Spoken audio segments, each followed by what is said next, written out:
Welcome to this explainer. Okay, let's just dive right into this highly requested topic. We're going to look at a massive roadblock that's keeping critical technology out of the hands of rural educators. And more importantly, we're going to talk about how you, yes, you, the parents and community members watching this, can actually help bypass the whole system to fix it. Right, so I want you to picture a physical folder, just sitting on a desk in rural Montana. Inside is a 12-page grant application and a standard budget template. Now, that might not sound like a lot, but to an overwhelmed 3-person central office team that's running an entire school district, it might as well be written in ancient Greek. Between managing curriculum, handling state compliance, and, sometimes literally driving the school bus, they just can't finish this paperwork before the deadline hits in 6 weeks. So the folder just sits there, gathering dust. And the stakes attached to that unopened folder are, well, they're incredibly high. That incomplete application is worth $25,000. This isn't just arbitrary funding either.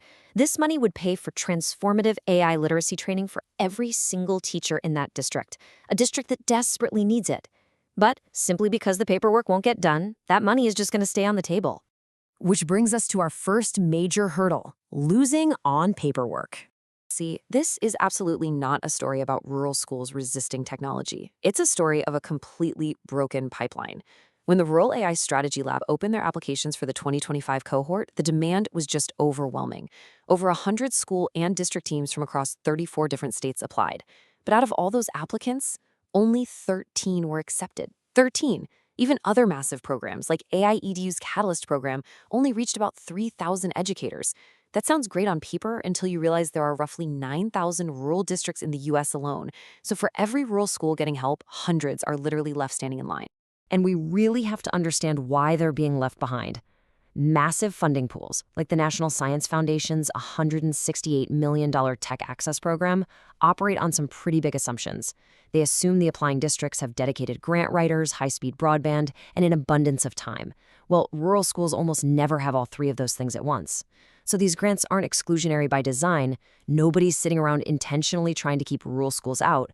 But because of the enormous administrative burden just to apply, they become exclusionary by default. The playing field is completely uneven. Actually, scratch that. It's not even the same sport.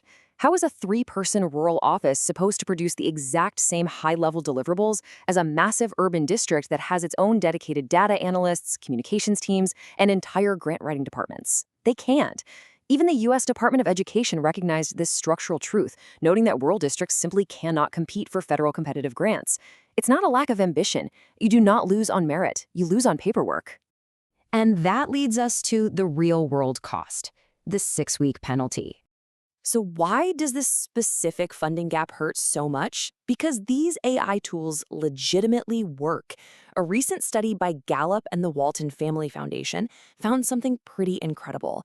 Teachers who use AI tools weekly save an average of 5.9 hours every single week. When you stretch that out over a standard school year, that's the equivalent of getting 6 full instructional weeks returned to them. Think about that for a second. 6 whole weeks. That is an entire grading period given back to a teacher who is already stretched way past their breaking point. Yet, despite those life-changing benefits, a staggering 68% of teachers report receiving absolutely zero AI-related professional development from their district. Not inadequate training, zero. None whatsoever. And when we zoom in, the rural divide becomes glaringly obvious. There's a massive 20-point perception gap here. Only 46% of rural teachers see AI tools as relevant to their classrooms, compared to 66% in urban schools. Now, to be totally clear, this is not because rural teachers are somehow behind the times. I mean, you can't embrace a tool you've never been shown how to use, right?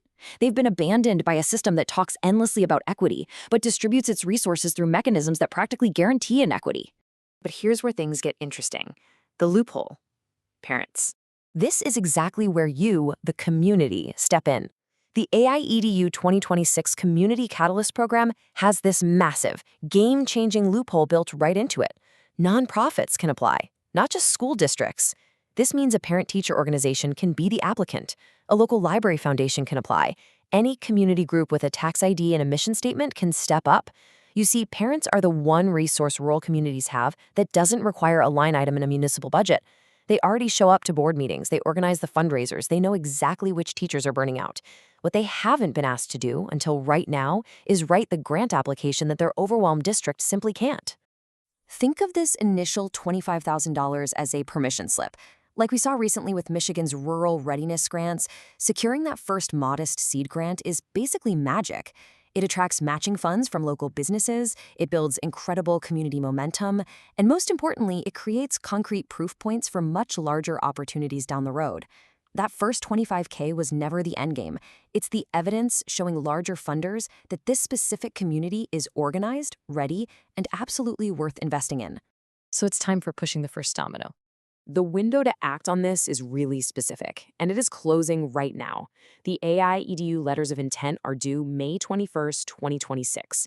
The next Rural AI Strategy Lab cohort is going to be announced this summer, and that massive NSF Tech Access funding, it's moving through review cycles as we speak.